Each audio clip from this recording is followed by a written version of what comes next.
Great. So, a very warm welcome uh, to the participants and the esteemed jury members and the organizers and keynote speakers of UK National Finals ESG 2022. We are hosting this event in partnership with Imperial College Business School, Leonardo Center on Business for Society. And we are very, very excited to have you all for this competition. Now, before we begin, I would just request everyone to rename themselves if they haven't already. Right. We have a really exciting leg of the tournament planned for today, and we will shortly introduce you to what ESG is. But first of all, it would definitely not been possible without our amazing partners at Leonardo Center. Livio, Maurizio, and Charlotte, thank you for being such amazing co-workers and partners. Anchored in Imperial College Business School and working as a multi-faculty center of excellence at the heart of Imperial College, the Leonardo Center offers a collaborative platform for business policy makers and civil society to co-create systemic change at scale. It is at the heart of a cross-disciplinary community of 15 Imperial College research centers and Golden for Impact, a global community of 150 scholars in 60 universities around the world. Through pioneering cross-disciplinary programs, the Leonardo Center works on expanding different knowledge frontiers for a flourishing society. Before I call Livio on stage to say a few words, who is the director of the center, I would invite Anne Rosenberg, director of ESG and advisor to the board of Leonardo Center, to say a few words and welcome everyone. Anne, you have the floor. Yeah. Thank you so much, Anahita. Thank you so much, the entire team and all the impact startups and the judging panel for joining and be part of the UK finals. There's not been a more important time to make sure that we support and accelerate startups within the impact space. I had the pleasure to be together with Mauricio and Livigno and Charlotte actually at the general sampling at New York Climate Week that just took place for almost more or less than two weeks ago, where more than 150 world leaders, CEOs, and the biggest philanthropy families and people with great ideas about impact were gathered in New York. And right now we are leading up to COP27. And one theme that everybody's talking about is really how do we grow enough ideations and ideas to drive impact. And this is exactly what ESG is all about. We have been running this now for more than 3 years, where we work and identify startups from all over the world across the 17 global goals. So Entrepreneurship Sports Generation is actually the official accelerator for the huge campaign that is linked to the 17 global goals, which is called which is all about the to-do list. I would rather say that to the do list, what are we going to do to be able to fulfill the 17 global goals, which is also where the conversation is today. I think 2020 was the year that companies was pledging. 2021 was the year that people begin to identify how to actually do implementations. And 2022, where we are today, is really about how do we actually move the needle and begin our big roadmap to drive impact. And this is exactly where a lot of ideations and ideas from startups is needed from all over the world. So the live to-do list is really about coming up with ideas. And that's why we are happy to be partnering with the Imperial College Business School and Leonardo Center on Business for Society, because this is exactly what they are driving. And I also have a role there where I'm part of the advisory team of the board, where we are supporting corporations to go to this important journey. And we can't do that without startups that has built ideations and ideas within this area. And of course, the focus is to grow them and support them and bring them out into the world. And I would say at the general sampling, I had the pleasure to be together with a huge amount of startups from all over the world. And we see more and more now that the impact space with startups is growing, and this is what we need. And at ESG, we are supporting that journey heavily. So with that, I would like to hand over back to you, Anahita, and then I think Liviu will be saying a couple of words also. So thank you so much. Thank you so much, Anne, for your kind words and for explaining our initiative and our partnership with Leonardo Center. I would welcome Livio, the director of Leonardo Center, the executive director of Leonardo Center Imperial College, to say a few words. He's also here today on our jury panel. So Livio, the floor is yours. For sure, I'll be very short because the leaders today are the startups, and this is why we are here. As also you and Anne have mentioned, we are really, really happy to partner with ESG because this initiative, we believe, is at the center of the global challenges that we are facing ahead. At Imperial College, we are focusing on translating technologies and innovations as the sources of change, and this is what we are aiming, this is what we need. At the Leonardo Center on Business for Society, we are working with businesses and institutions to help in their transition towards sustainable inclusive logics of enterprise. It means at the end to understand the role of business, of society, from source of maladies to potential solutions to social maladies.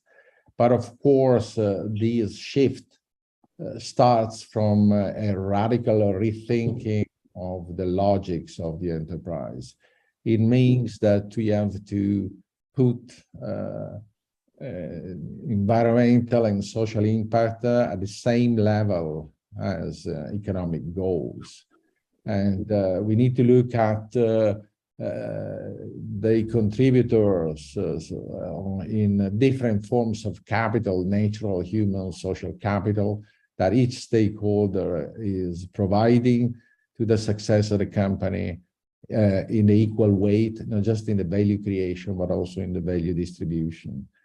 And this is a radical transformation of the logics of the enterprise, of the existing enterprise, but of most of all of the new enterprise. And this is where we think that this double challenging help a large company to transition toward these new logics, but at the same time, the help that new leaders like you can represent from multiple dimensions, because it's not just the fact that you are able to sense the solutions that the world needs to tackle these challenges across all the different dimensions. And the solutions that we are eager to see today are going to health, social, environmental dimensions, financial solutions. So that's exactly the way we're looking at.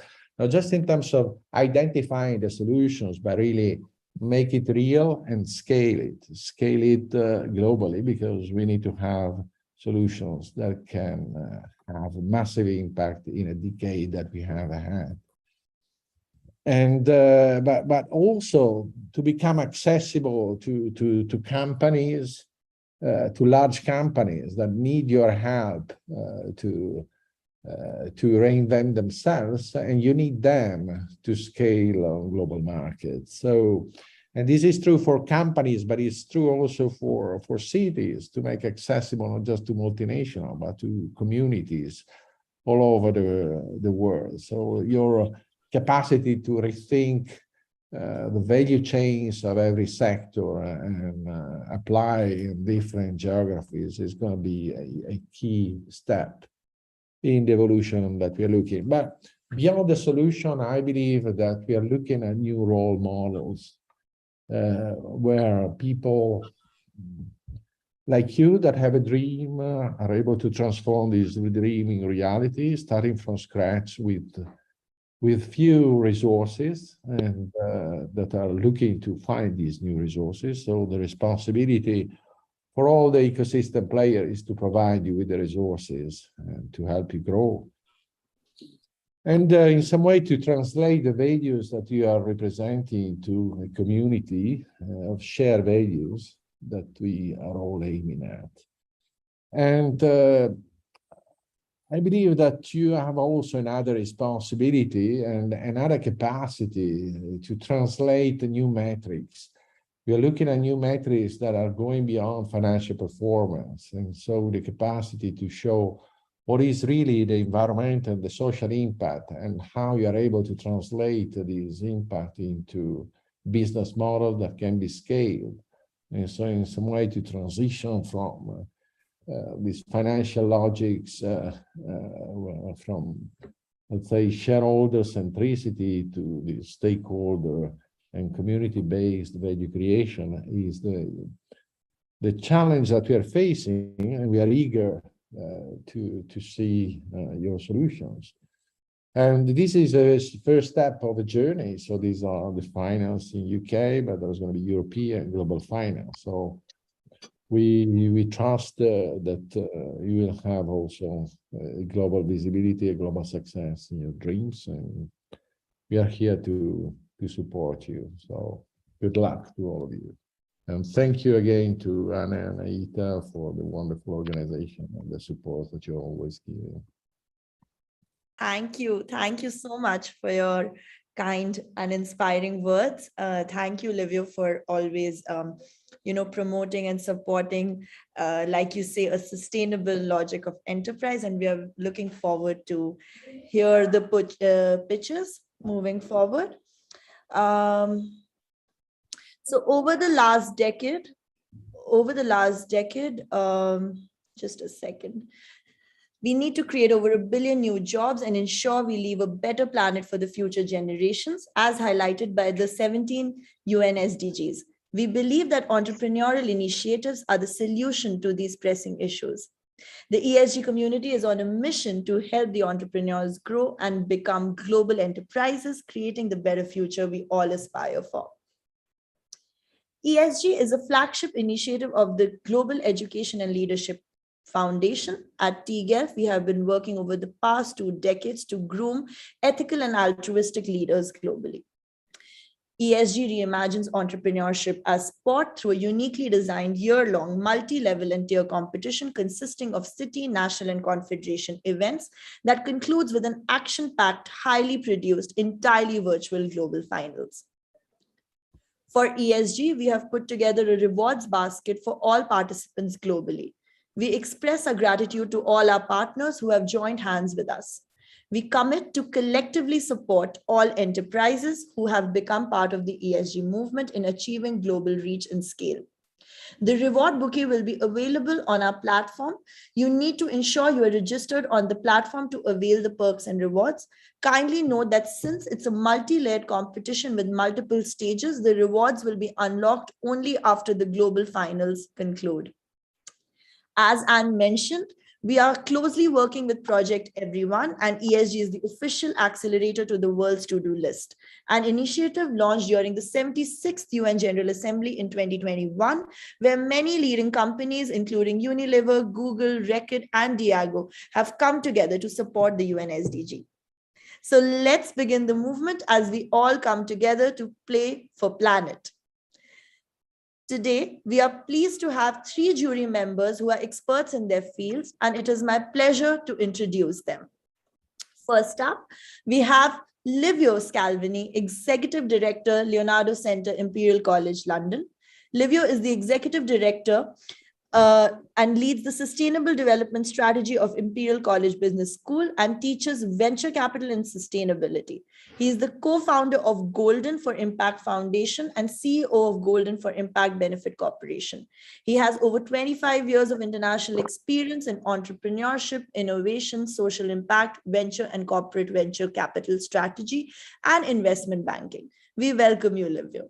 Next up, we have Professor Marcus Berkman, Professor Innovation and Entrepreneurship at Imperial College London.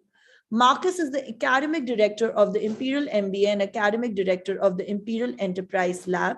He curates the entrepreneurial journey.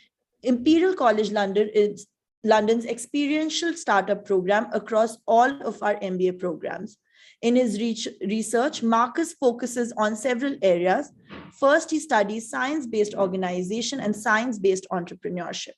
Second, he's interested in social valuation, as in how individuals, firms, and products are evaluated by others and how this process is affected by biases and preconceptions.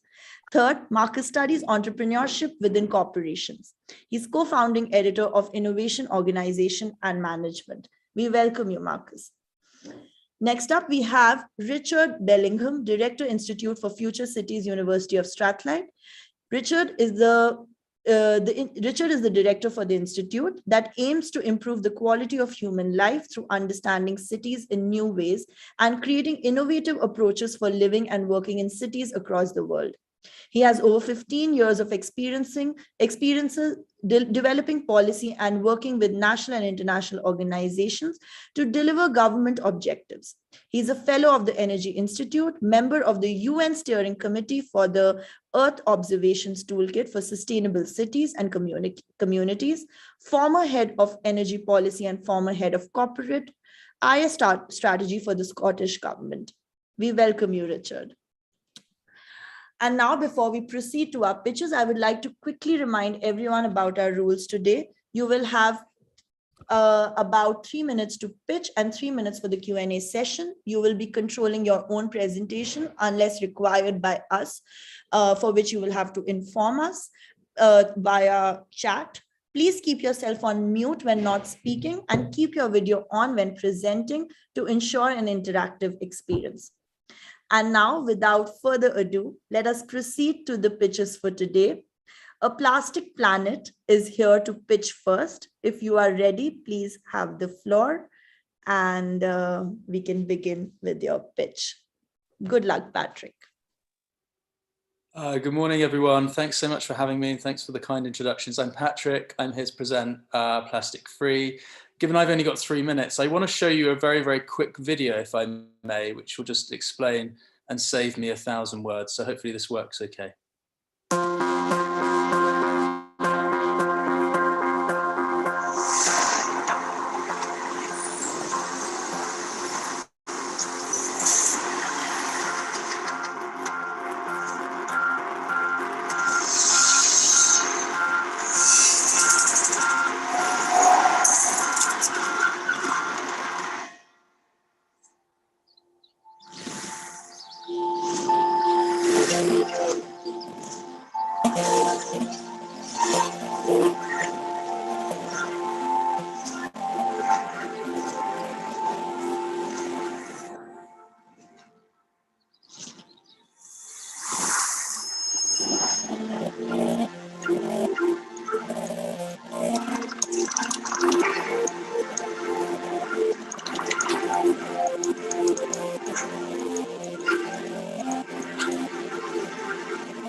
Thank you very much. Hopefully that was really, really clear what we're doing. Needless to say, plastic is a massive issue globally. If the plastics industry were a country, it'd be the 5th largest emitter of greenhouse gases on the planet. And it's getting worse. Plastic is absolutely everywhere. It's in our air, it's in our water streams, it's in our soils, it's in our food, it's inside our bodies, rather worryingly. And the human health impacts on us is only just being told. There's nowhere on the planet that plastic isn't, and unfortunately it's getting worse. Plastic pollution is set to treble. However, what's really exciting is that there's everything in our world begins with a creative process. Everything begins with design. From the shirt that Anne, you're wearing today, or the glasses, to the buildings that we live in, to the financial system even that we operate in, everything begins with the creative process, which means that this community of creators and designers have an enormous opportunity to influence the type of world that we want to live in tomorrow. And we know from our countless research over the last 2 years that designers want to reduce the use of plastic, they just don't know how to do it. And this is where Plastic Free comes in. It will be the trusted independent resource gap to fill all the knowledge that's missing for designers and creatives at the moment. And this market's massive. There are 160 million of these across the world. And if only we could empower them to imagine and design and create a new and optimistic future. Focus of the platform is on 3 key areas: packaging, textiles, and the built environment, that account for 60% of the global plastic problem. We're supported by an extraordinary advisory council of scientists, material scientists, health practitioners, and amazing creators like Thomas Heatherwick, Eric Chen, Rankin, Tom Dixon, Xiaowei Ye, and many, many others. It's a global platform. And the impact that we think we can drive is extraordinary. So there's 4 key areas I want to focus on. The first is material transition, connecting designers and global business to viable and scalable materials that can transition our dependence on plastic to other options that are more life-affirming.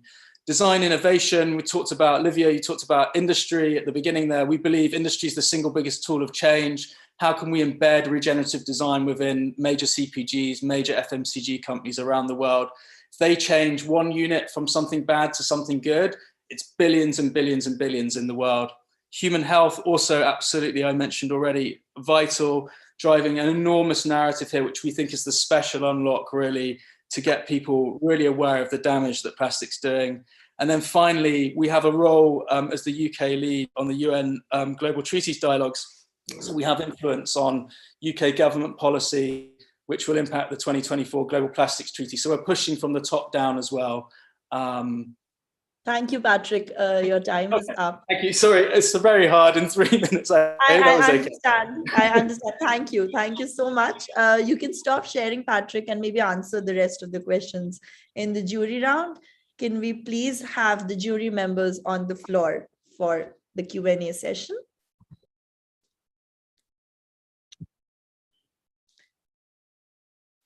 Yeah, I'm happy to kick off. Patrick, what is the evidence for demand for what you're trying to offer here? There's no brief that lands on anyone's desk, Marcus, in the design agency world that doesn't have the word sustainability in the first line, if not the first paragraph. Like every business on the planet now wants to transition to a better future, but the reality is that there's just nowhere out there at the moment other than Google for designers and creatives to find the information. We've been working on this platform for 2 to 3 years already.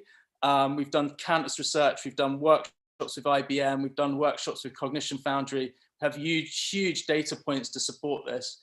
And the platform's being designed by Made Thought, one of the world's leading design companies. And they're telling us that they absolutely need this. So all the evidence, all the data points are there. Great. Could I just come in there? Patrick, you were just about to explain the revenue model. So could you just talk us through your revenue model and your growth forecast? Absolutely. So rather excitingly, Richard, we believe that we can be self-funding by the end of 2024. Our primary model is subscriptions, and we're looking to democratize the subscription model for this. So $250 per annum per user. Which means that we need about 6,000 subscriptions globally of that 160 million creative market to actually break even, which is very, very exciting for the business.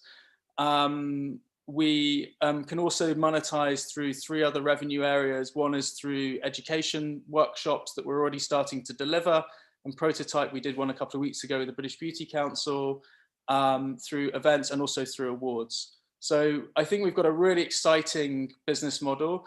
And the great thing about subscriptions is it's not uncommon in the design industry. Everyone pays for subscriptions already. Everyone has Adobe Suite, which is thousands and thousands of dollars per year. So this is a model that's well known to the community that we're going after. So as you're saying, there are a number of other platforms that are working with crowd logics in different environment. So, for example, I remember in my past I funded one on architects. They were doing projects from the crowd. So, what are the competitors in your space? Where do you see your advantage? And I mean, there are lots, as you say, Olivier, there's loads of like other platforms out there, but there's no platform like this. They tend to be kind of material focused only, whereas ours is about materials, it's about system changes, it's about content, it's about opinion. And more than anything else, ours looks so sexy and exciting because it's designed by creatives for creators. We know that designers want something that is image-led, like really powerful words and really careful and impactful use cases, so they can see how a material like algae or hemp or molded fiber could actually be used in action. So it's not about like scientists. I have huge respect for scientists. That's why they're on our advisory council. But often when they create platforms, they're very, very data driven. This is image led, creative for the market that we're going after, supported by really, really powerful data.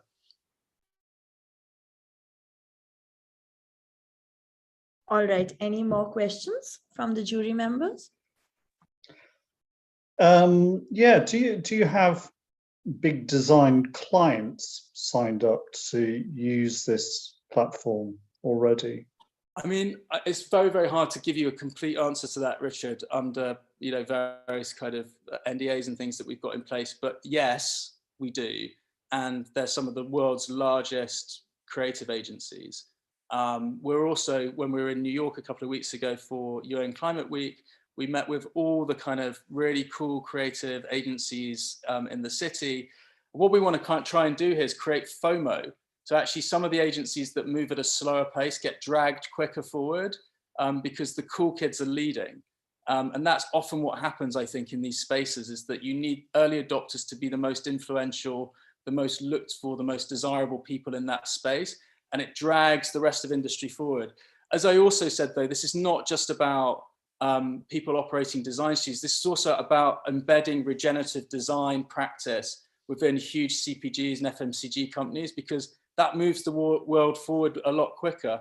Great conversations with Unilever. We already work with Kraft Heinz. We're in great dialogues with Mars. Some of the biggest, producers of pollution on the planet, who are looking to obviously transition to a much better model and a much better material model quicker. We're already there and having those conversations. Thank you, Patrick. Okay, thank you. Time is up. Yes, thank you, Richard. Thank you for your questions. Thank you, jury members.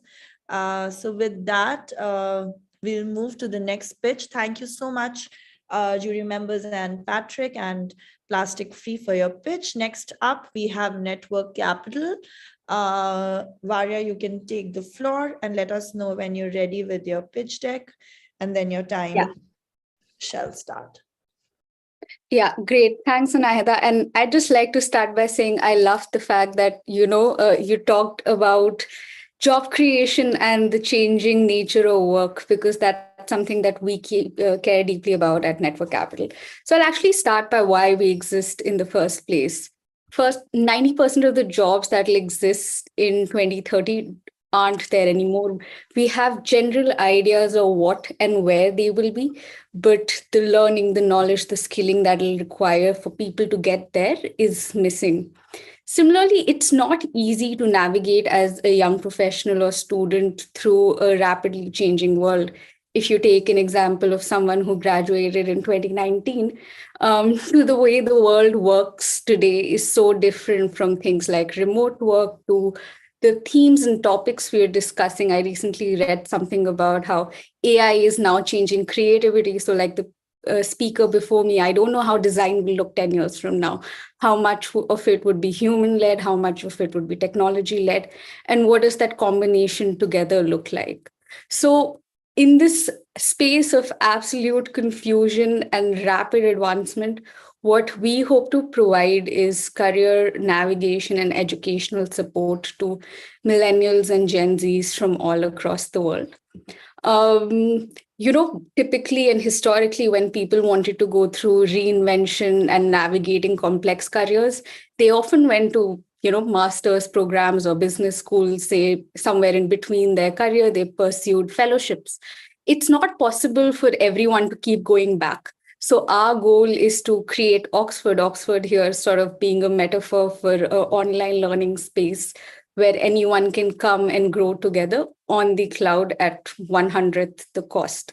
And how do we do this? We create a vast library of content and educational resources that are practical and actionable for people. We help create live learning cohorts and experiences in which people can learn and upskill, and we help them build a tribe of mentors to do that. In terms of who is building it and where we are coming from, our team, like I mentioned, some of these organizations, we come from there, but we also have a community of over 150,000 verified members who are a part of it, we've been featured in the Harvard Business Review, TED, Mint, and so on. And I want to actually now walk you through what really sets us apart. These are actual working professionals who come in and teach. These are some of our course creators, masterclass hosts, who come in and talk, say, about venture capital or leadership or sustainability, whatever the interest area might be.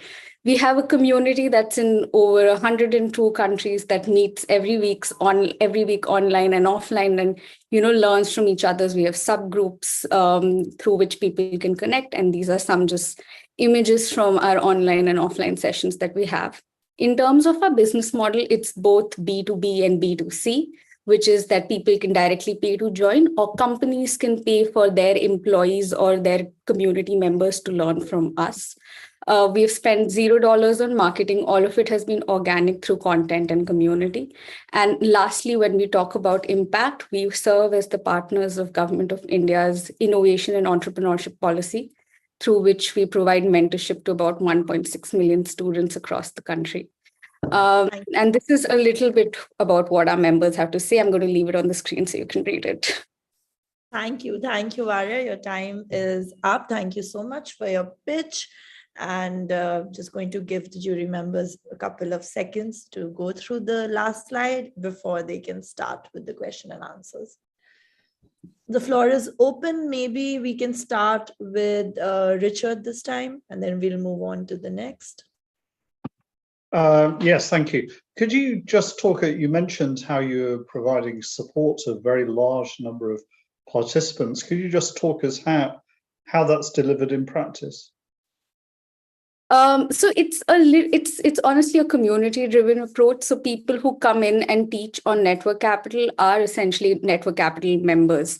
So before a lot of the content and the products and the services that I walked you through came, there was essentially a community. To be very precise, there was a Facebook group in which people joined, and think of it as a verified peer network where people would share advice and get suggestions in return and connect with each other.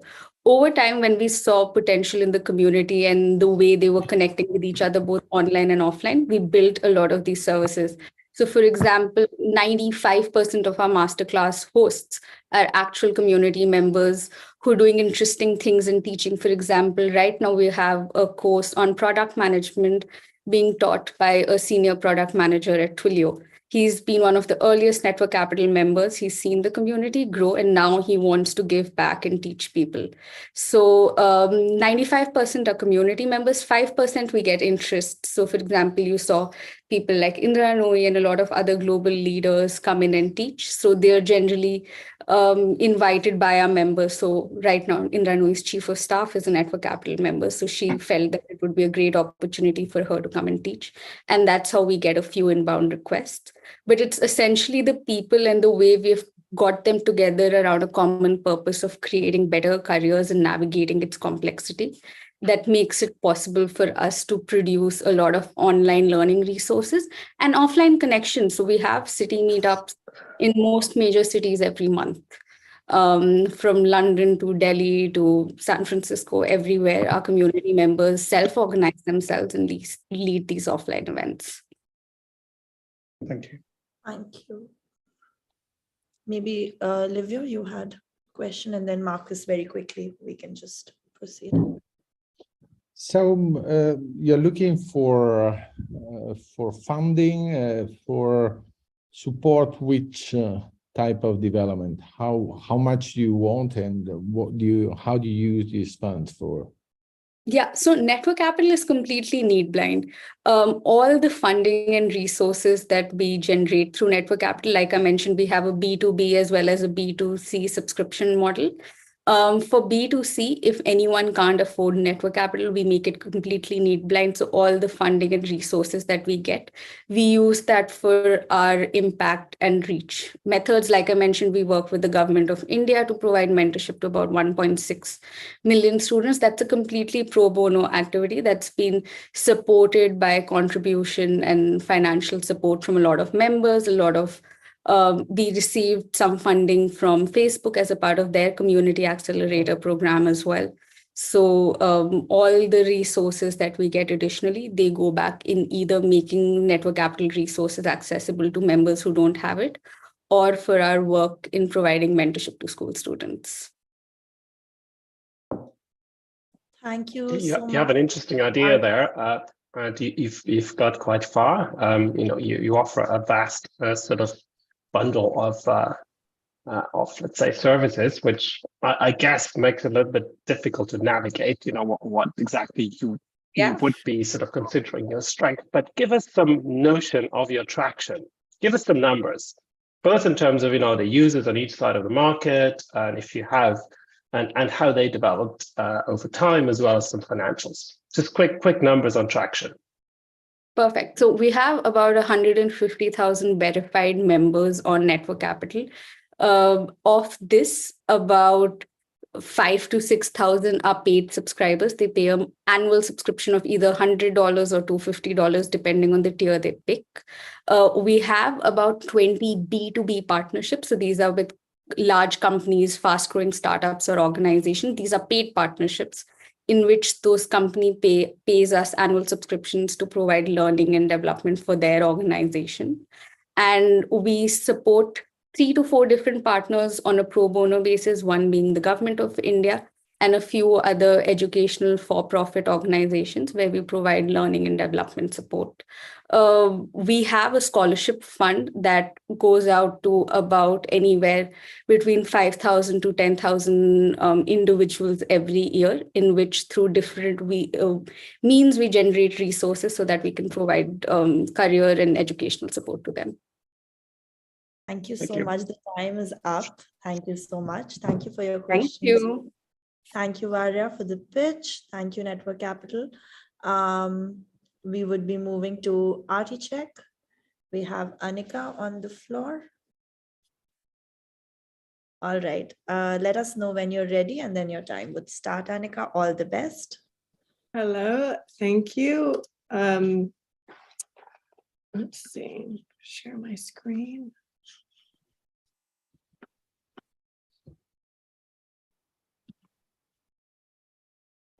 Okay, can everyone see my screen okay? Yes, we can see. You may begin. Great, thank you. Hello, my name is Annika Eriksson, and I am the founder and CEO of Articheck. And so a little bit of context of how I got into this kind of ESG space is that I was originally a museum restorer, and I was working for Tate, and I was filling in thousands of condition reports every year, which is a tedious form of paperwork that we have to do in the museum space. If you think of, for example, renting a car and noting that there was already a scratch on the hood, or if you have a survey done on a house that you're about to buy, this is kind of the equivalent for the art world. So condition reports are done on all artwork as it travels for exhibitions or acquisitions or art fairs. And so these condition reports are done for insurance purposes and due diligence purposes and collection management. So basically, I'm an industry expert who was feeling intense pain of a very tedious process. And so back in 2010, when the iPad came out, I decided to design a new digital international industry standard. I work in a very sleepy, very slow, but very sticky industry. And so we were a first mover, and we had to do a lot of educating in the beginning to even make people understand, the value of a digital platform for this. But that has changed, and nowadays people do immediately understand the value of being more efficient and basically taking what we have on the left, which is a hodgepodge of different analog tools and elements, and bringing them together in one mobile digital package. So fast forward a little bit into why we're relevant to this conversation. I was doing a presentation at COP26 last year, and I spoke to countless sustainability experts who said to me, what we really need now, the most important thing that we need to address the climate emergency today is we need to change the narrative. We need to make people feel the need for change, not just give them facts and figures, but actually feel the need for change. And it is museums and artists and musicians and writers, the culture sector, which can actually help to do this. And here is an example of an exhibition that one of my clients, the Barbican Center, put on, which just closed last month, this piece is called The World Beneath Our Feet. And it shows, microorganisms in the soil and healthy organic soil, and what they look like, and people responding to that. So here is just one example of how we can help society process and feel the need for change and envision a future with hope, and see themselves pivoting in this decade of change, they're calling this, and how we get there. So the problems that we are addressing with ArtiCheck are meeting the Paris Accords. So art and the culture sector need to remain credible to advocate effectively for sustainability, and that is where our tools come in. So in addition to being more efficient, we have also developed tools to help transition to more sustainable practices in our space. And we believe that we can save about $76 billion per year in our industry, in addition to a huge amount of carbon, which is very difficult to calculate at the moment. But so far, for every project, we've saved about 50 tons of carbon with our virtual courier tool alone. And we estimate that that actually we can save every arts organization about 50%. They can meet their Paris targets by using our tools alone. So I'm sorry that your time is up. I'm really sorry. Sure. Well, let me just leave you, as I know you're going to want to see traction. This is what an installation looks like that is being remotely oversaw. Some of our clients, our addressable market, we have about 800,000 reports in our system, and our plan to achieve 5 million per year revenue in the next 30 months involves these 3 rockets, which I can talk about in questions if you're interested. Thank you so much. Thank you, Annika. Thank you. Maybe we can have Livio starting with the questions. Yeah, maybe as you're here, can you talk about these metrics that you have achieved so far? Sure. So we have about 230 customers, organizations globally using ArtiCheck now, which include museums, galleries, shippers, private collections, cathedrals, and all kinds of different players in the space. It's a SaaS product, so subscription service, and we have enterprise and enterprise light levels on top of our 3 general subscription tiers. Our biggest customer is now paying $100,000 per year, and our smallest customers pay about $500 per year. Okay, thank you. We have almost 1 million reports in our system now, and we are at the final stages of negotiation with the major insurance provider for the space about them offering a premium reduction to their clients for using our product, and that, of course, could really push the needle for us. So that's the kind of big, exciting deal on the horizon. Do you also B2B model or B2B? Yeah, it's B2B. No, sorry, B2C or only B2B? It's currently only B2B, but through the insurance companies in the future, we can make it B2C. So right now we work with private collections that are at a professional level that have public spaces, but we can, through the insurance and the shippers as well, kind of trickle down to more basic private collectors. Okay.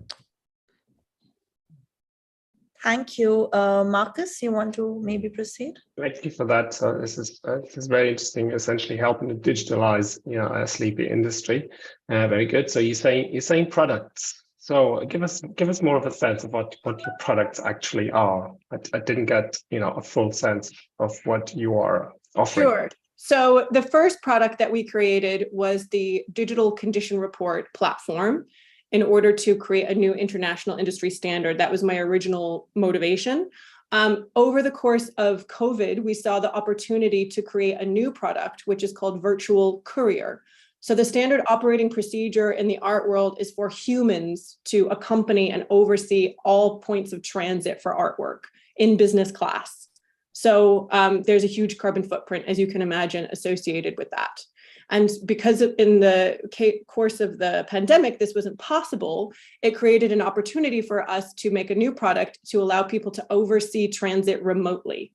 And we realized that there were other workflows that we could also encourage remote oversight for. So that includes art installations, packing, traveling for art fairs, all kinds of different things. It's basically taking Zoom kind of up another level in terms of remote workflows for our industry. So we're addressing staff travel, freight, and buildings. And those are the top 3 categories for all arts organizations. With freight, we're encouraging people to use sea freight instead of air freight, which is currently the standard operating procedure for our industry. And we're working with insurers and shippers on that. And with buildings, we are encouraging museums to operate under the new relaxed climate control protocols. There's a lot of reluctance in the industry, so we're helping by offering them data and reports to ensure their confidence that actually, artwork can handle being in a more relaxed environment, and you don't need to have the aircon running 24 hours a day.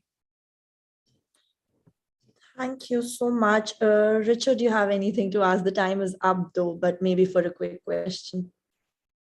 I'm hoping it's a quick question, but it might not be. What would you say your main business risks are? My main business risks. That is a good question. In terms of competitors, we have had several competitors which most of them are like one-man bands with lifestyle businesses. The key competitor that we were the most concerned about was a proprietary application for digital condition reports, which was extended to the community and launched at the same time that we were. And this was launched by Crozier, which are a major shipper and which were purchased by Iron Mountain, which is a multi-billion-dollar company. And so we were like, okay, we're this tiny startup started by me and going against this multi-billion-dollar company, Iron Mountain. But I felt that the industry standard wasn't going to come from a shipper, number one, and that it would be more appropriate for it to come from a museum conservator like myself. And also, it wasn't their focus. So we hoped that that would give us the edge, and in fact it did, and they became our first enterprise customer. They retired their application when they felt that they were going to need to rewrite it in order to maintain it. And so we were very pleased to have that happen in 2020 during the first lockdown. Iron Mountain showed that kind of level of confidence in us to retire their own product and come to us. Thank you so much. Thank you so much. Thank you for your wonderful pitch, Annika. Thank you, jury members. We will now move to our next startup. We have Betty Klee, we have Arabella. The floor is yours.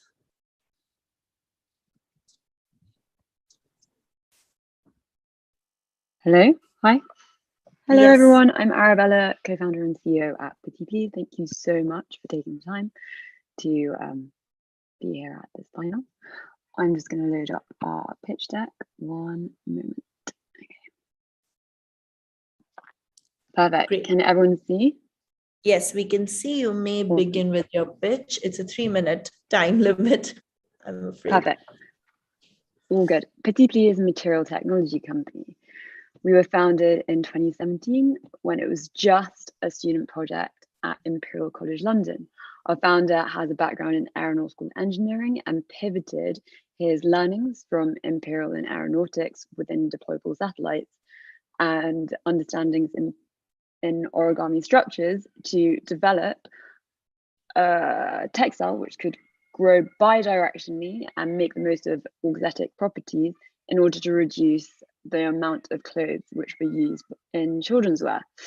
And this was all inspired by his nephew Viggo, because when he was studying at the RCA and Imperial for Global Innovation Design Masters, he learned how fast children grow. Children grow 7 sizes in their first 2 years on Earth, and he learned this when he gifted a garment to his nephew Viggo in Denmark, and by the time it arrived, it was already too small, indicating a huge amount of waste within not only the global textile supply chain, but also at the point of the end consumer, creating a lot of waste and misusing a lot of space within the house. So that's a lovely picture of Viggo, who is our origin and really the heart of everything we do at Petit Pli. As mentioned earlier, there's an insane statistic that children grow 7 sizes in their first 2 years on Earth. An additional one is that parents and gift givers typically spend around £5,000 within the child's first 2 years just on softline products. We create clothes that can actually span through 7 sizes, eradicating this waste propagation within the textile supply chain, reducing logistics, but more importantly, by designing from the ground up textile solution, we're also encouraging purchasing behavior to be more sustainable. And since January last year, it's now patented. We've now sold over 13,000 products. We started out, as mentioned, as a student project, which went on to win the UK James Dyson Award in 2017. Through that award, we had amazing virality online and were able to create an international community. So we have customers based in 57 countries now, but it all started with 100 beta testers, 100 brave little humans that tested our beta suits in 2018, and then we later commercialized with scale supply chain in Portugal in 2019, and we've been growing ever since, maintaining a B2C model. As mentioned earlier, the core problem we're targeting is the inefficiency within the garment and textile sector. And our solution is really just making the most of economies of scale by creating an efficient one batch product solution by using and applying our textile technology and also processes. As mentioned earlier, it went viral, and with our patents now granted, we've got an incredible amount of opportunity ahead of us. So phase 1 for us is children clothes that grow. Phase 2 is maternity, and phase 3 is licensing, which we're already applying, but I can't tell too much about. But it is exciting. Current applications are in children's wear, maternity wear, versatile bags, and PP. We were very adept at pivoting during the pandemic, and within 3 months, we developed in-house new design for a reusable face mask. Developed it with our London-based supply chain and marketed it. That went on to win the Times Best Inventions of 2020. So we're really proud of that. Thank you. So we do a lot of material research. Oh, is that it? Yeah, your time is up. I'm so sorry. Okay, cool. I hate to Okay. interrupt, but No, maybe you that's can take the rest of the aspects with the jury members. Yeah. Marcus, if we can have you. This is great. Thank you, Arabella. Give us more of a sense of who your customers are, and how much are they paying, and what's their unit cost? Sure. So B2C customers, they're typically customers interested in sustainability, design, innovation. I have a lovely page up, but no worries. So you've got the gifting uncle. So the cool millennial, maybe 20 to 30, they're a yucky, they're a yuppie. Then you've got a gifting grandparent who's maybe a C-suite, they'll buy 10 and they'll send it off to corporate gifters. And then you've got the parents who are the Izzy Miyake wearers, the architects, they're the design athletes. And together that group are real true beta testers. And what's really funny is, well, it's not funny, it's actually accurate. We sketched out these personas ahead of the beta test program because we only had 100 sets and it was an application process. So we sketched out these personas, and upon receiving 1,000 applications, our personas matched everything that we sketched because we asked quite specific descriptors in the application, which is really exciting. And that has since grown, and we continue to keep tabs. It was interesting in this IP aspect because, of course, when there is a nice idea, it's easier for large brands to copy and paste. So you say that it's an ongoing, no? We understood from the presentation. Do you think you can do it or not? Because yeah, absolutely. So we've got a very exciting collaboration in the works right now, and it will be debuted in Paris. It's not actually copy and paste because there's so much to do with the process.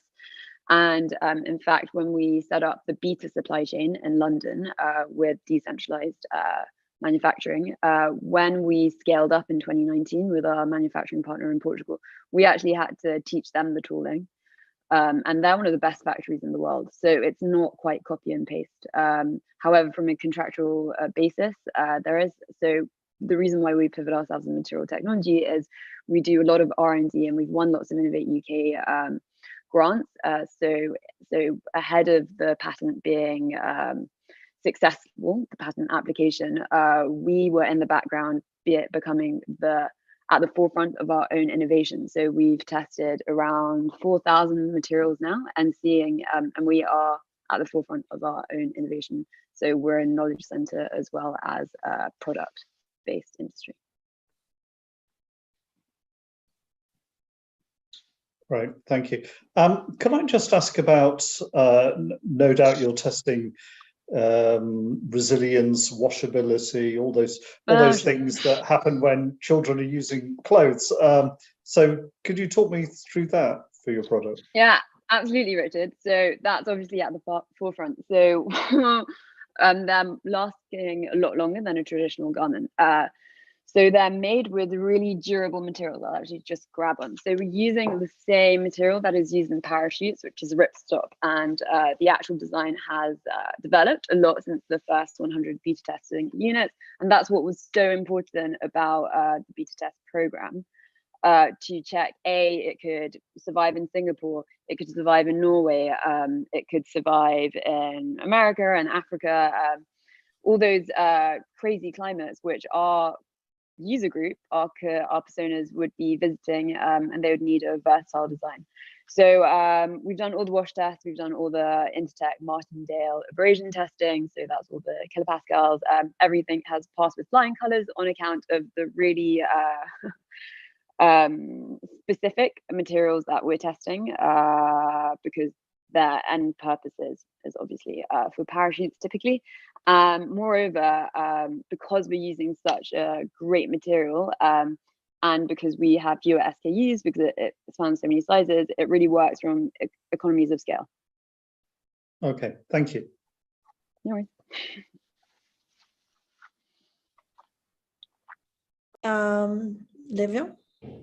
You see yourself as a producer of knowledge, production, marketing? Where are you focusing? Because it's a bit too broad as a scope. Okay, so I understand that perspective. However, so when we won the UK James Dyson Award, it really went viral. So we, as a USP and as a way of defensibility, our brand, we could have easily sold the patent, easily at that point. However, there was a better opportunity to create a brand and make the most of that community, to be a real challenger brand. So yes, we're a knowledge center. Yes, we're marketing. Yes, we're brand. Yes, we're social research.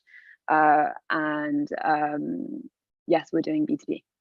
So sure, you may think it's too broad, but I think that's the great thing about being a digital first company. And with that success, of monopolizing and understanding all those facets of running a business, I'm happy to say that we're actually now launching our first physical store, a stone's throw away from Imperial College London. I'd love to host you at Battersea Power Station next Friday. So I think that benefits. I think if we didn't do that marketing and that brand knowledge, no way would Battersea Power Station say, yeah, independent brand from Student Project, please open your doors and come to Battersea Power Station. Like, we're just above Breitling and Polestar, which are pretty good neighbors to be. And as far as consumers, with Apple head offices in Europe being upstairs, not bad. All right, the time is up. Thank you so much for your pitch.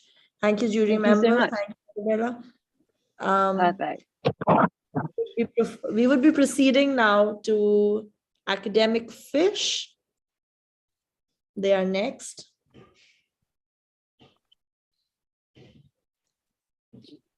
You can begin your screen sharing, Mary. Hold on a minute. I'm just going to do the. You want to show subtitles, or show subtitles and share sound. All right. Make sure I get that right. Just going to start.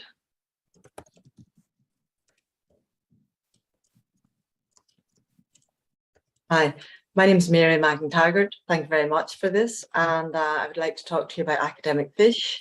Academic Fish is an inclusive curriculum-based app by mathematicians for the understanding and translation of mathematical terms and definitions. We have it currently in 3 languages, English, Chinese, and Irish, and it's for primary to university level education. We've been given certain awards. We're very well supported in the UK and Ireland, and obviously there's going to be a play as well, my experience in international education in Asia. Where did Academic Fish come about? This is actually not moving anymore. Here we go. Anyway, where it came about was I worked internationally and nationally here in the UK and Ireland, and internationally to include China, with students, teachers and head of education support. And I did China for 4 years. Basically what it showed, we did our POC last year, a pilot in April 2021, and 72% of our students use Google for translation. Now, I love Google. I could actually, my friends call me Miss Google, but when you want something precise and academic, it doesn't work. It's very frustrating for students, parents, and teachers. They want something they can depend on. So if you look here, you can see in red, there's one example of the Irish language. We have correct, and then we have 2 out of 3. It's quite a high percentage. 75% there is wrong, right? It's probably my percentages are all off. But anyway, in the Chinese, 100%, each translation is wrong. Now, these parents and the students want to access international education. So that's one of our USPs, is it's by mathematicians across the curriculum. This is what we have developed in Academic Fish. Academic Fish is an inclusive app for the understanding and translation of academic math language. Our app provides curriculum-based content from primary right through to university level and can help with your academic adventure. 方向角. Join us as we create a community where you can help each other and earn badges. Currently, Academic Fish covers many mathematical areas and is the perfect way to test your knowledge through your own language and learn new things. Academic Fish is So basically, we're doing a development based on the UN goals 2030, very focused on content. That is my remit, my major remit, because of my background, gender equality, and basically working and empowering marginalized groups. Our opportunity came about from my experience in international education and what was highlighted in the POC last year, and we've adapted the main app, the first launch this year. Academic Fish is a one-stop education resource base. There's very little provision out there. Actually, we can say there's nothing that does this width of provision. And as I've said, our USP, it's by mathematicians, curriculum friendly, learner supported based, and it is correct. So we want to extend our next build to gamification. We want to include white labeling, but always focusing on inclusivity as a core goal. Now, these are our very honest financials so far. We've hit the user base. We've had lots of interest from our students. We've hit it and more. We're still working with universities to advertise. So B2C is an education support, and B2B, it's for universities, etc., that want to access these students for their courses. Okay, thank you very much. Thank you, Mary. Thank you so much. Thank you for your pitch. We would move to jury Q&A. Richard, maybe you would want to begin. Yes, could I just go back to the revenue figures you provided? So yes. Tell us more about those. So tell us who your customers are and how much they're paying. But through the POC, we found out that the Chinese students would pay a high amount for this. At the minute, it's free. We're developing a user base. We want to develop this user base so we can use it more with people to advertise on it. It's very important to me, inclusivity. And though Chinese students said they would pay a large amount of money for this, I cannot charge elsewhere because that wouldn't, number one, it wouldn't be very inclusive because not everybody can afford it. Heart of the build is inclusivity and access for everyone. And that actually works as well for the awards that we've been given so far. It's up to 55,000 in sterling, based on the fact that it is free, because it means students can use it at the minute in the classroom. And we're looking to build school licenses and everything with schools. We're in talks for that at the minute. And we're in talks about advertising on the app. We've got interstitial advertising and banners. But as yet, that has not lifted off the ground. It was only launched there at the end of July, and it was a bit late. We had developer problems, but that's usual, I think.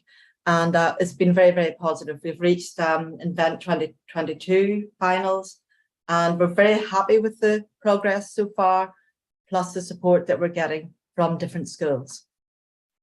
Okay, thank you. Thank you so much. Marcus? Yeah, no, very nice, and I guess much needed. I would suppose you're competing with things like Wikipedia in this space potentially, but you know, I guess you're still sort of experimenting a little bit as to who your customer is. You know, whether it's individuals, whether it's schools, universities. You know, what is it that you're putting effort into in terms of customer development? Which direction are you going?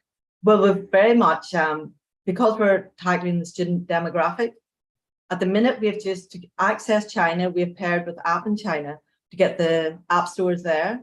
We're on iOS and Android, but our digital marketing has been enhanced majorly. We're part of a support program here in the UK, where if you go online and you put in Academic Fish, we have nailed it as regards YouTube, Twitter, Instagram, Facebook, and LinkedIn.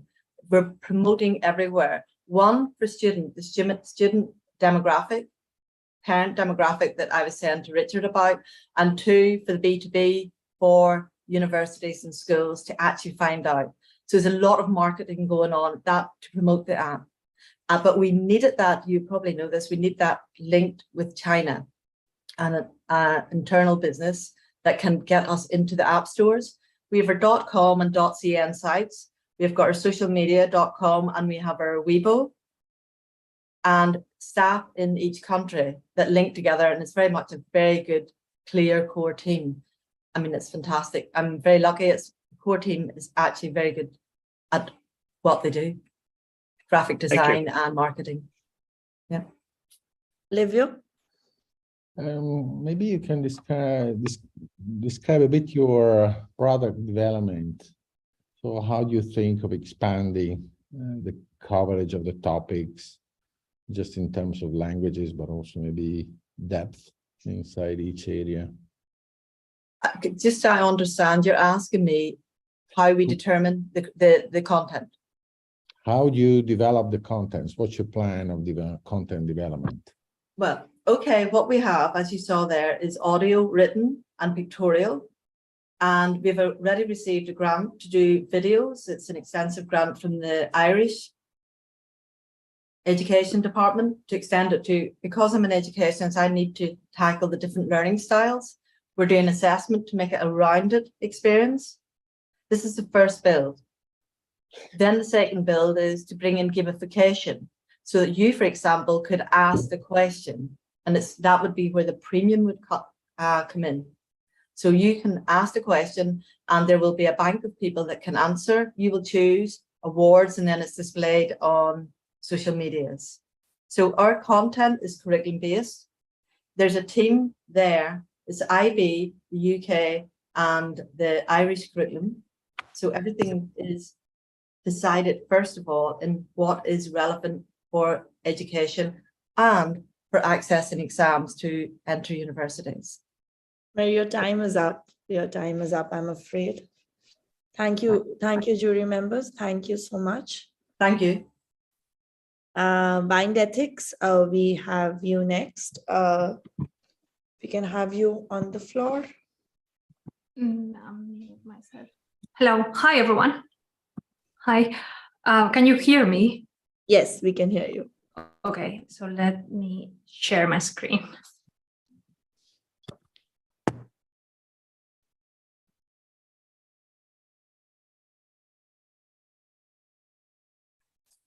Okay, I selected full screen.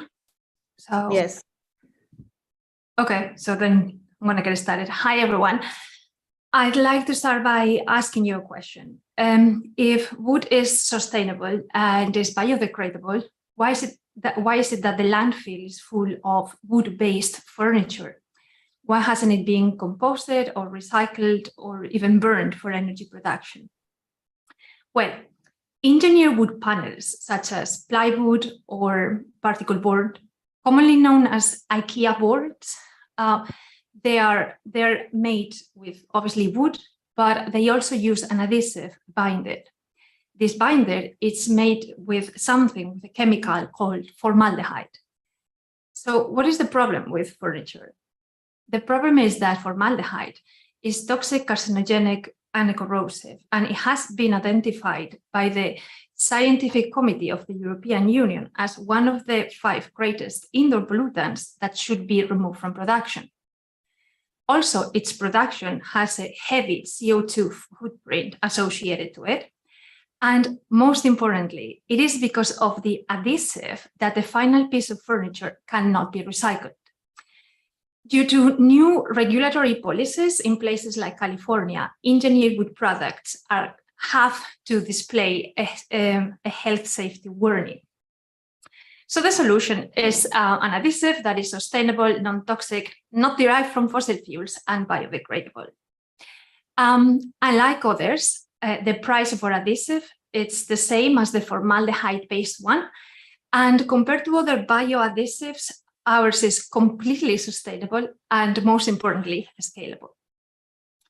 If we are able to replace formaldehyde-based adhesives with a bio alternative, then the final piece of furniture would be completely sustainable, falling within the circular economy cycle, which is our unique selling point for a market that sells, that moves 320 billion pounds a year globally.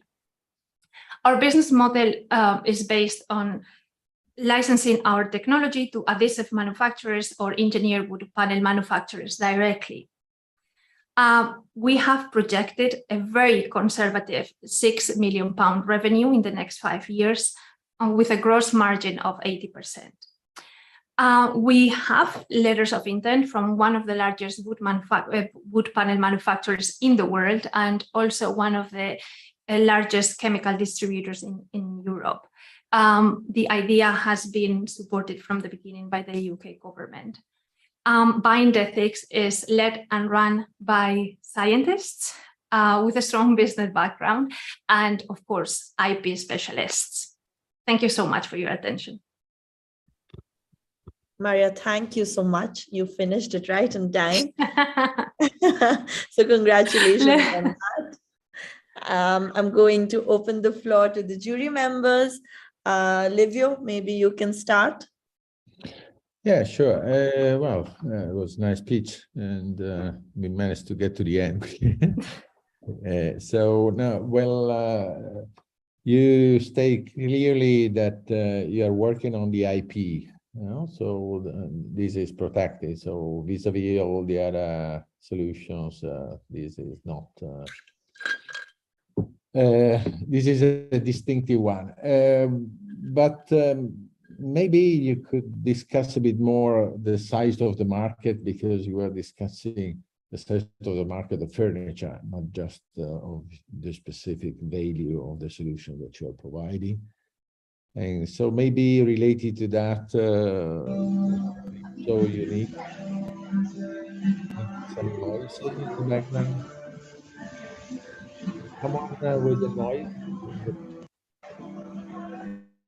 Okay. So maybe you can briefly tell us a bit more about the size of the market.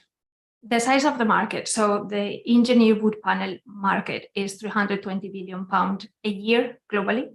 And the adhesive moves 50 billion pounds a year. And I'm talking about making wood panels that eventually end up not just in construction, but also for furniture. So that is the market altogether.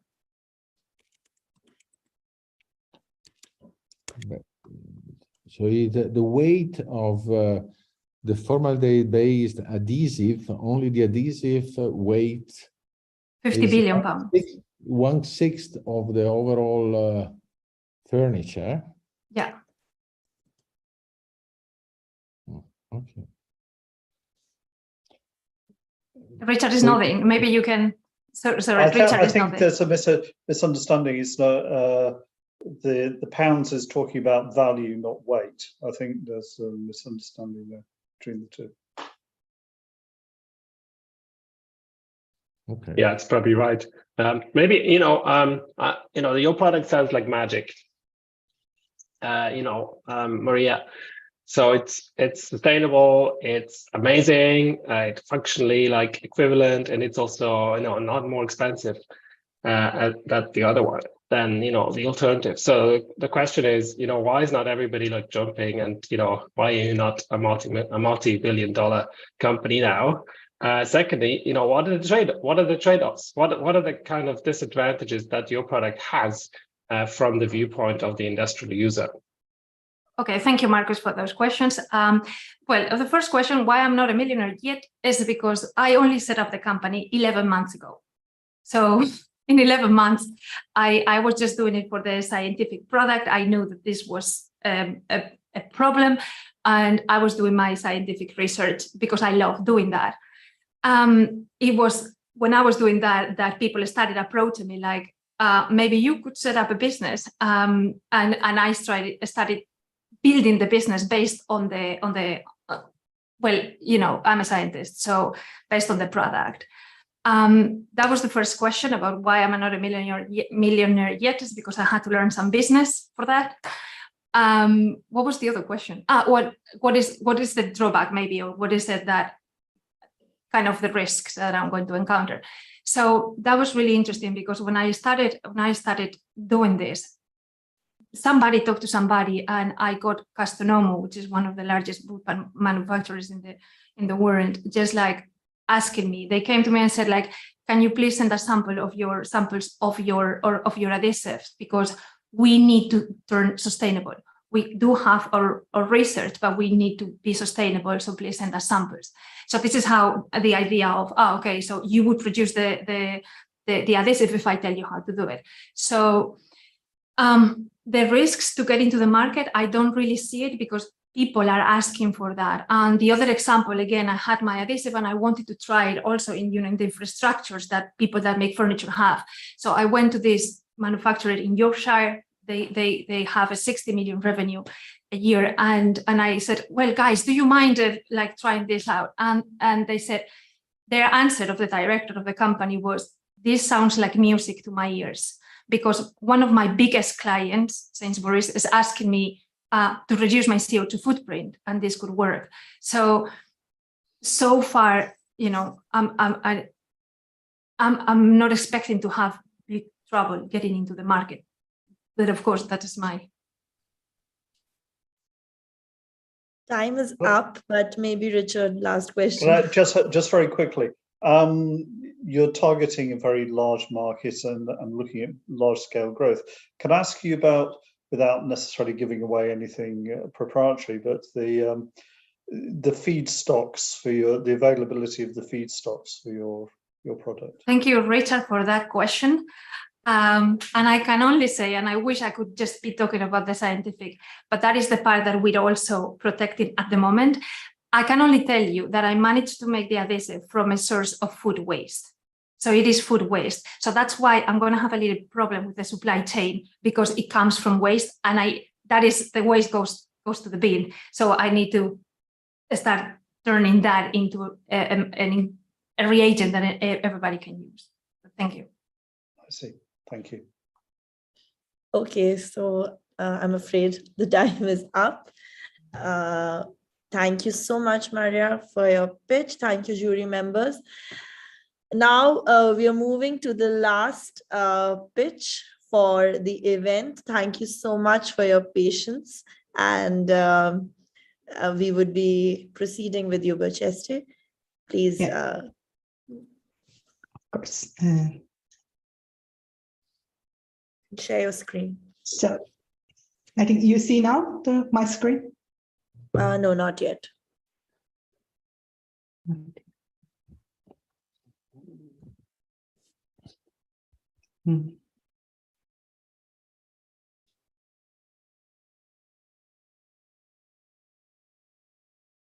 I think it should be. Yeah. Yes. Hello, my name is Berceste Beylirbey Price. I am the Senior Technology and Commercial Officer at Zenfuel Systems. Zenfuel System is a Scottish startup company with a strong research, development, and deployment background, creating engineering solutions to decarbonize marine industry. Shipping is responsible for around 1 gigatons of CO2 emissions annually, and so far, limited advances have been achieved in decarbonizing this sector. This is where Zenfuel Systems comes in. To provide environmentally friendly, sustainable, efficient, and profitable energy solutions for maritime decarbonization. We are producing fuel cell solutions to extend fleet life and developing new lower emissions fuels for marine propulsion.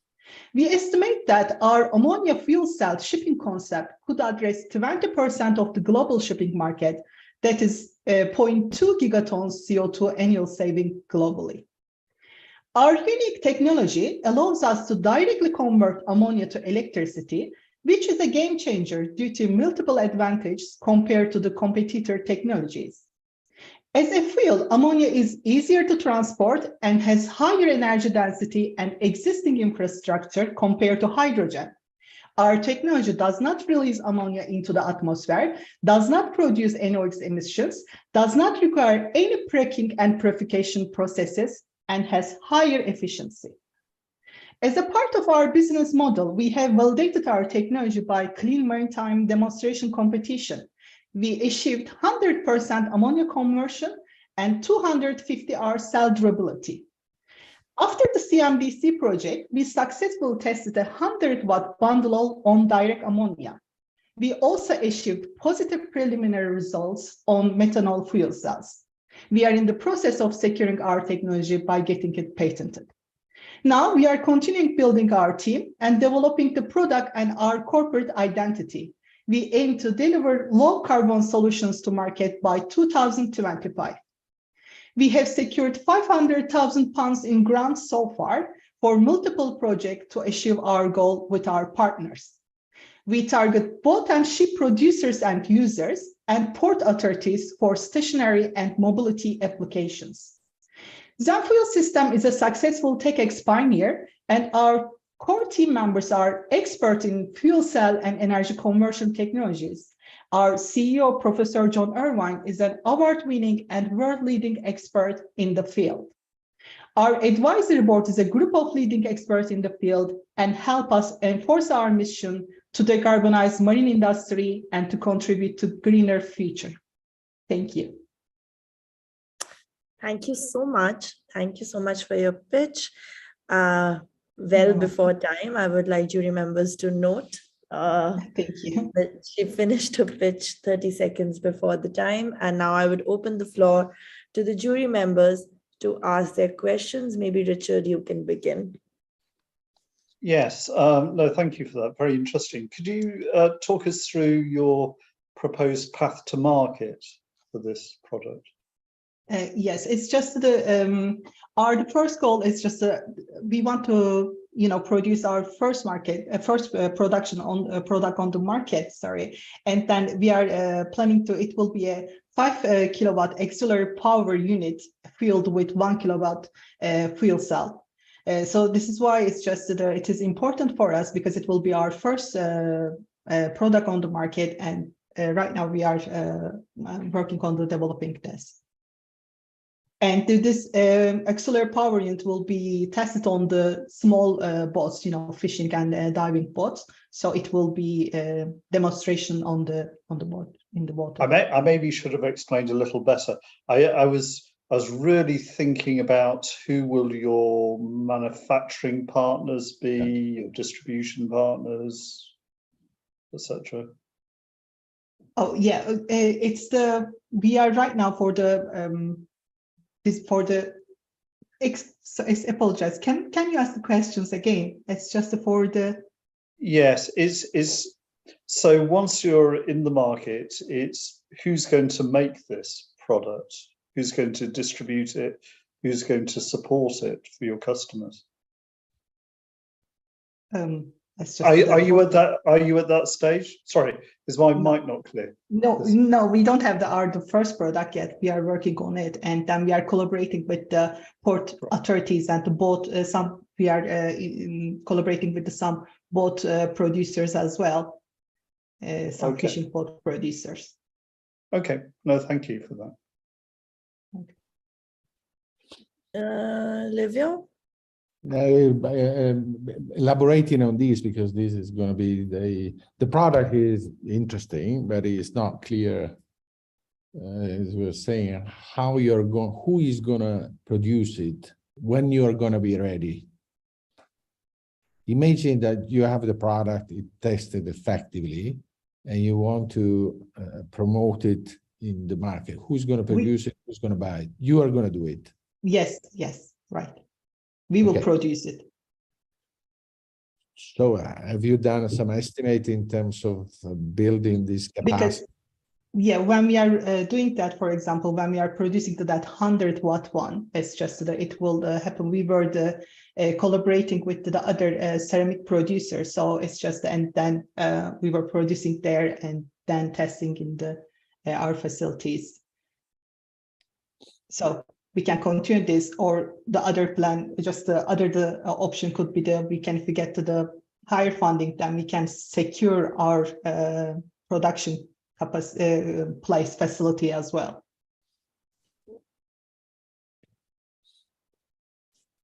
A quick question for me. I'm assuming that the technology of using ammonia fuel cells is an established one and not brand new, and that you may be using this technology specifically for the shipping sector. So that's sort of scenario A. B, is this kind of brand new to fuel cells with ammonia as opposed to hydrogen and other fuels? And if the latter, why the shipping sector? Why is the shipping sector the most obvious candidate route to market for this type of superior technology? So give us a sense as to where this stands.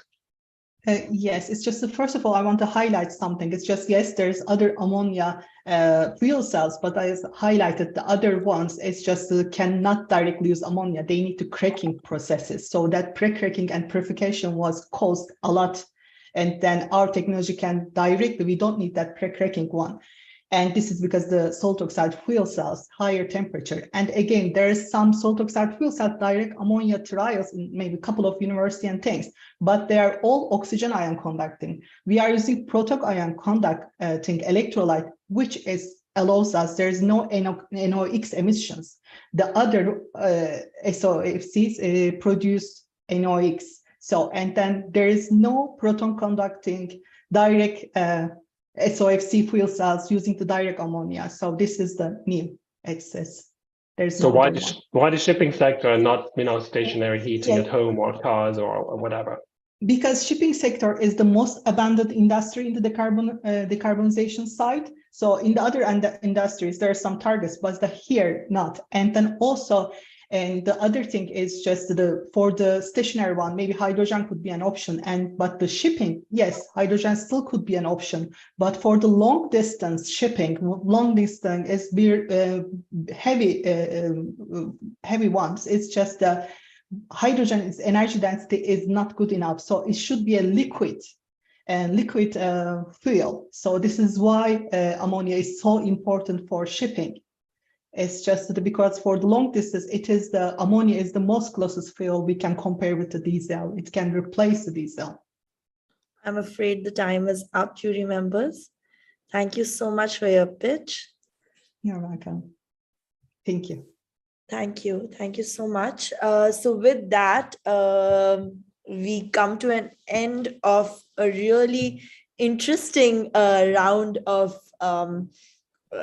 pitches. I see some collaborations and initiatives being initiated on the chat, which is so heartwarming for us, because we at ESG are here to actually build a collaborative atmosphere for entrepreneurs to not compete with each other to actually win, but to see the synergies all the initiatives have in finally and ultimately making this planet more habitable, making this planet more sustainable, and of course, going ahead and working within the UN SDG framework.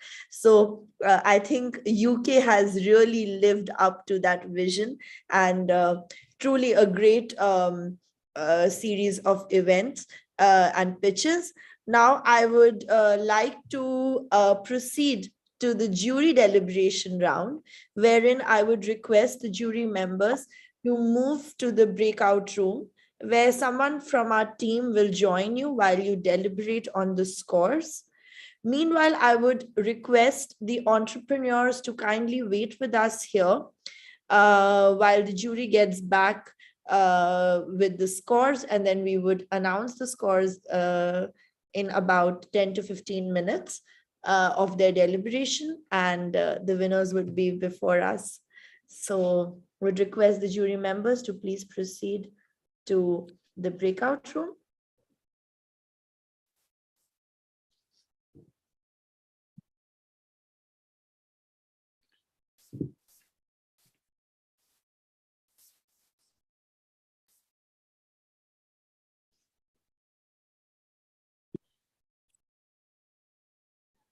In the meanwhile, I would request everyone to please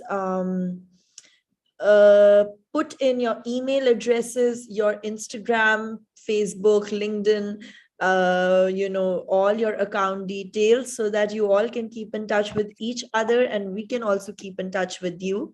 My team member is going to be writing our social media accounts details, so you can please make a note of that and follow us and stay updated. We would be announcing a lot about the next level of the competition, and all the updates would be given to you on email, but we would also be posting it on our social media. So let's stay connected, and please drop in your email addresses and all the required credentials. In the meanwhile, we would request to play a few videos about ESG and our World's To-Do List campaign to give you a flavor of what ESG is while we wait for the jury members to come back. Thank you so much.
I'm Shivani Dandekar, joining you from the T-Gelf Stadium, the virtual venue where the greatest event in the history of entrepreneurship will be hosted in the week to come.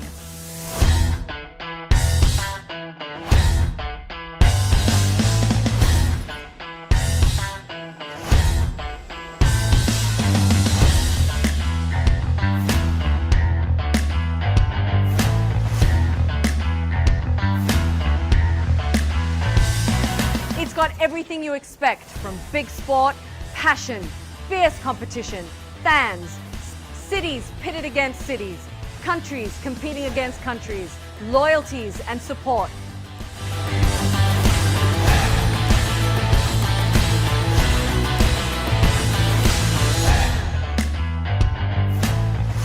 Keep the energy high as we move closer to the date.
So here, this is a small teaser of our what we exactly do, support the world's to-do list, and requesting everyone to kindly share their social media handles on chat if not already shared, and also request my team members to kindly note down.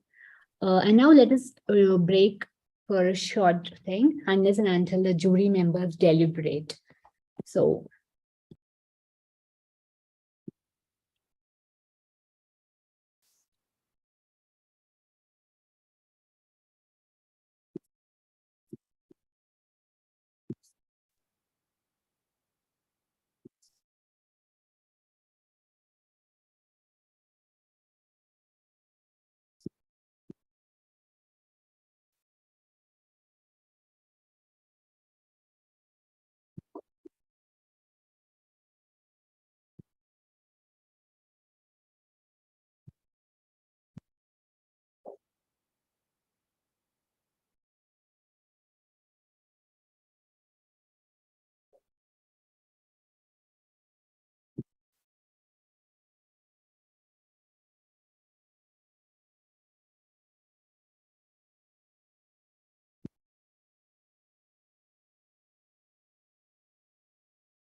yeah, so we will be back shortly. We can take a quick 5-minute break until the jury members deliberate.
Yes, so thank you for your patience. The deliberation has been on and it has been quite a tough deliberation round for the jury members, very, very close.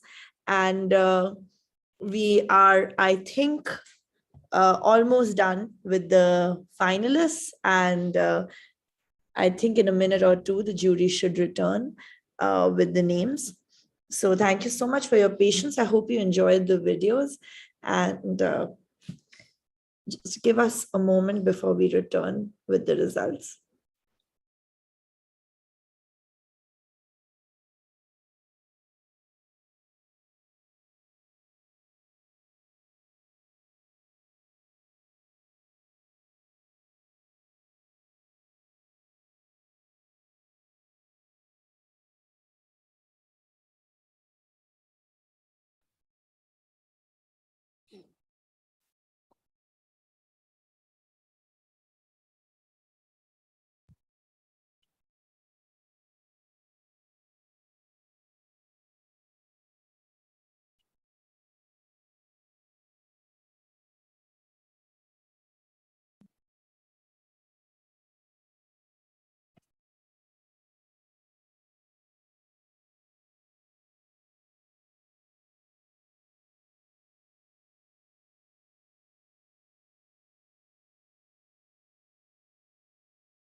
All right, I think we have the jury members back.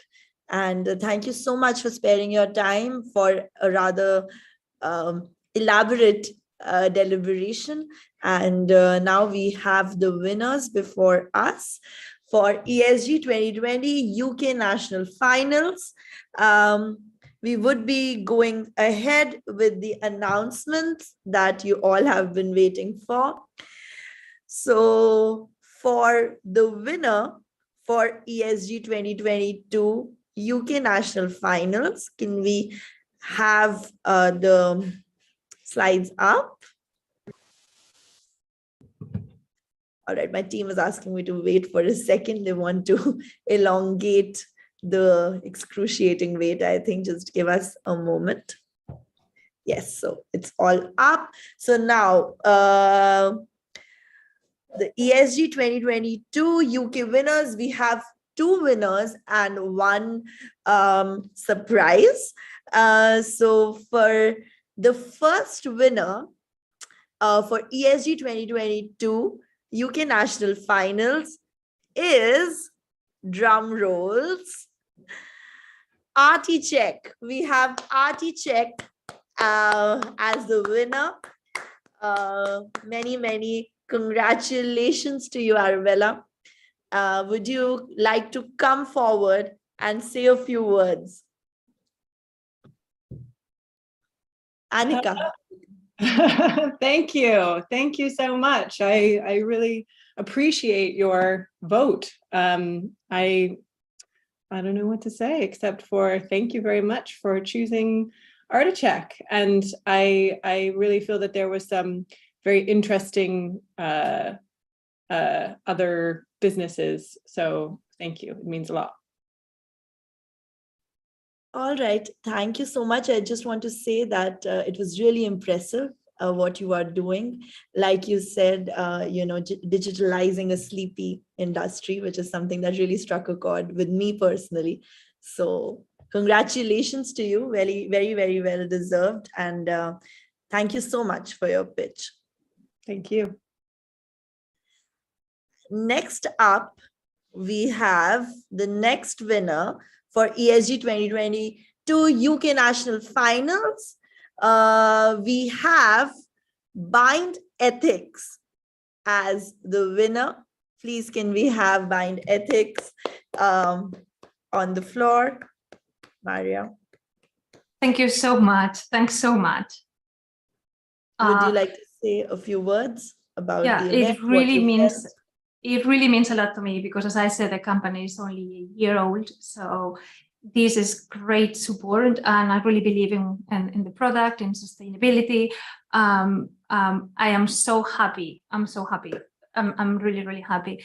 Thank you very much to I'm going to say the other presenters, the collaborations that are coming up are already in the chat and through emails. Like, I think we can do something together. So I am so grateful. Thank you very much.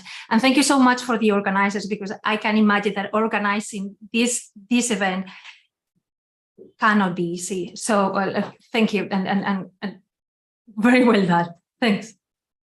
Thank you. Thank you so much, Maria, for your kind words. And please keep it up. Like you said, it's been 11 months and we are hoping that there are many, many, many years till you actually become, one-stop solution for all the furniture needs in the sustainability area. So congratulations to you.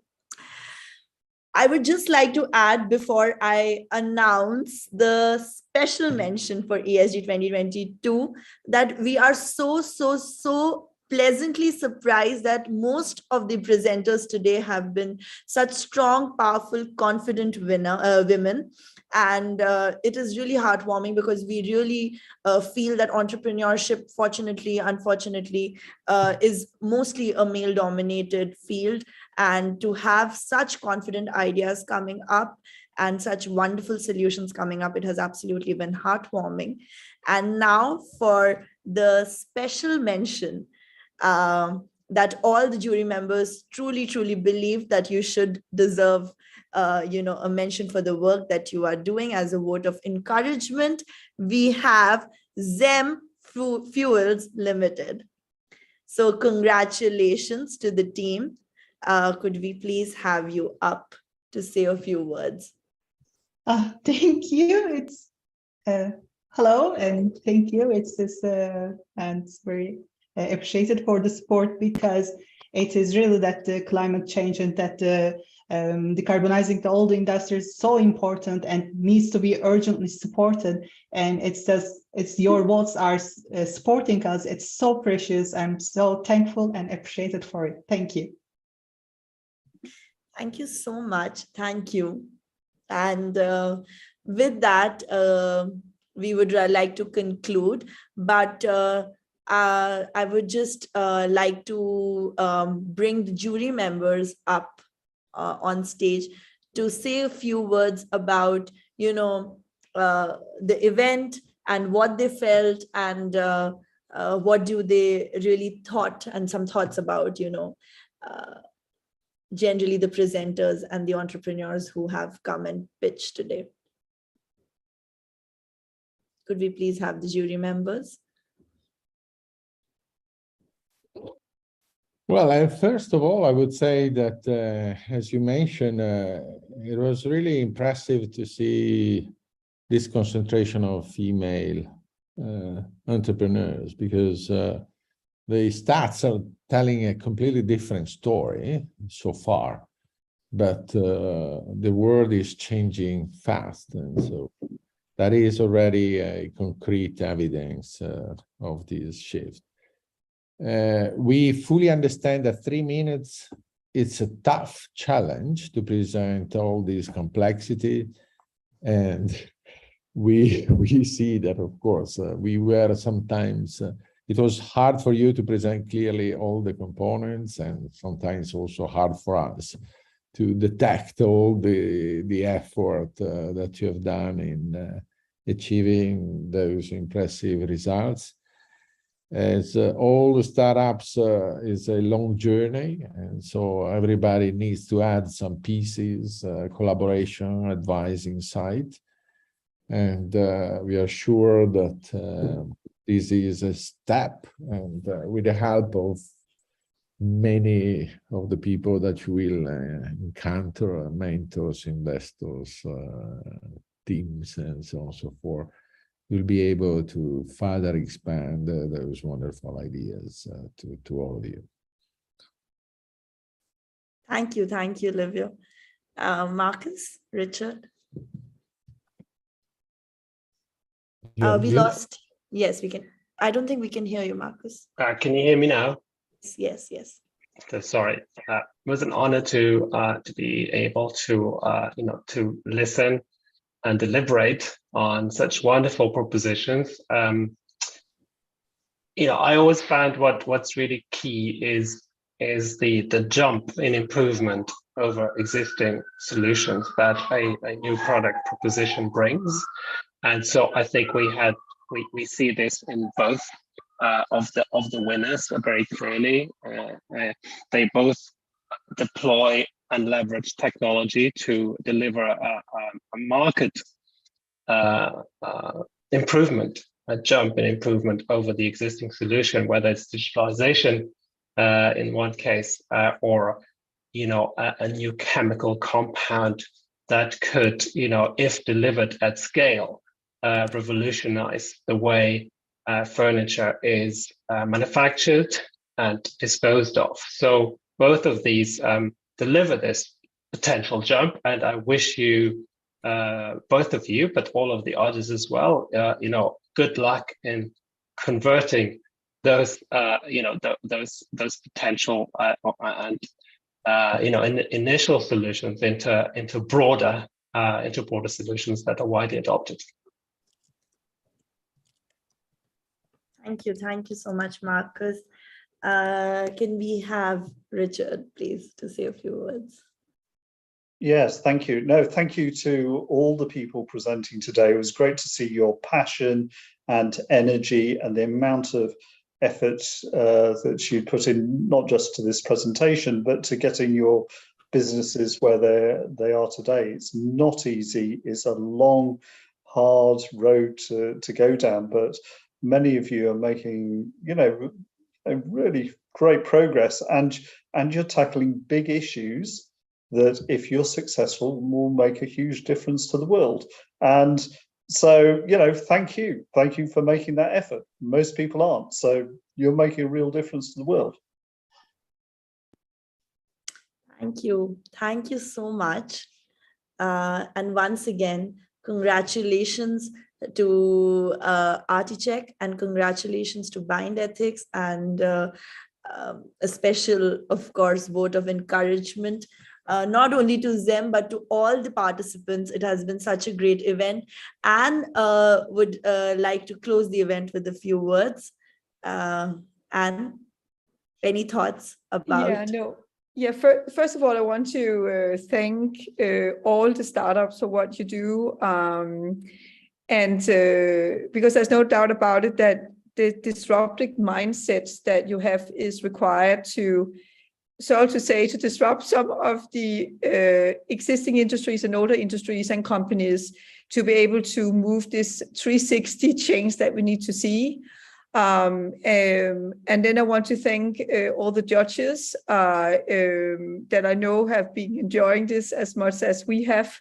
And it's always interesting when you hear all those great ideas, you kind of sit and think about, oh, wow, that actually, it becomes such a natural thing when it's explained, but why has that not been available before, right? Because it's kind of, we have this logic about how we think the world should look like. And then when great minds like all the startups have here come in with new ways to, I call it like look the world with another set of lenses, then you realize, why haven't I looked at it like this before? So and I saw the judging panel, the way they looked when some of the startup were presenting, and I had it the same way. I kind of thinking, oh yeah, of course that makes sense. Why haven't we done that earlier? No, so I want to thank a lot everybody, the judges, the startups. Big congratulations to the startup who will move on into the configuration finals, and then I just want to thank in general and all the best for all of you I know some of you, we will meet at COP. Some of you are going to COP in Glasgow here. So also let us know about, I think many of you are actually going, and to Davos. We as an organization, we are present at all the events around the world, together with Imperial College London and the Leonardo Center. So a lot of excitement. So big thanks, and thanks Anahita and to the whole team for the great preparation and execution of the UK national finals. Thank you so much, Anne. Thank you. I would request everyone, you have my email ID. I have been in touch with everyone. If in case you are not able to drop in, your social media handles or anything, you can please stay connected. I will, of course, be updating you about the next steps. And of course, all the updates we are very active on our social media. So please keep a lookout on all the events that we are a part of. You all are a part of the larger ESG family and ecosystem. So all the opportunities that come our way through our wonderful partners like Imperial College, Anne's network, and of course, our founder, Mr. Khemka, and his network of family offices, and we try to extend as many opportunities as we can to our entrepreneurs. So it is more about staying in touch and making this a thriving community of sustainable ideas. With that, I would like to end this event, and thank you so much to all the participants for taking out the time and for such interesting pitches. I would also like to extend a vote of gratitude to our jury members and for their wonderful expertise with which they judged, and of course, our wonderful partners at Leonardo Center. Thank you so much. Thank you, Anne. Thank you, Charlotte. Thank you, Livio. And thank you so much, and have a good day ahead. Or evening.